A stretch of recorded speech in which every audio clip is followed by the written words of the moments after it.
as far as I'm concerned, I want every bit of caster in there to take for a number of reasons. First of all, high-speed stability. The more caster it's in there, the straighter, truer, and better it feels at high speed down the straightaway. Secondly, what adding caster does is it increases camber gain in turns. What do I mean by that?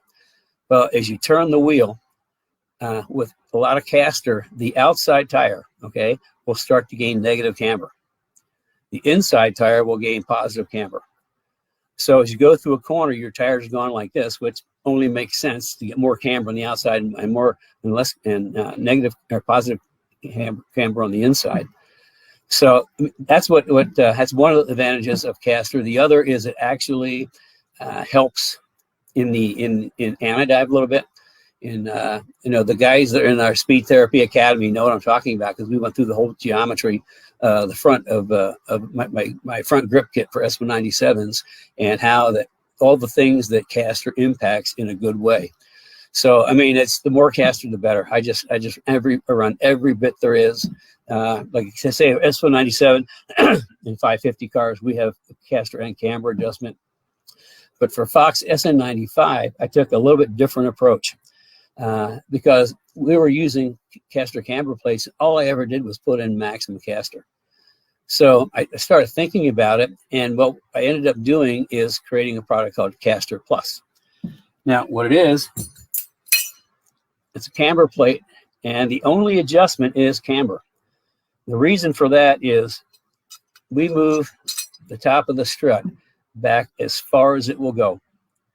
And by not having it caster adjustable, but having the caster fixed, we pick up in some cars more than a half a degree of caster.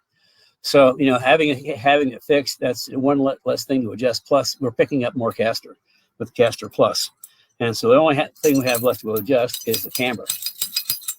Now, I've got kind of a cool little trick for people that do track days, street driving, and drive to the track. What I recommend is, see if you can see this, is you go to your alignment shop and you get your, you get your car aligned, and you make a little mark where the bolts are on your camber plate or the strut tower, anywhere you can see that you can line up those bolts. When you go to the track, you just drop them down, you put all the camber in, it'll take. And from there, then you just kind of work backwards based off your tire temperatures to get the right camber you need for that track in that day.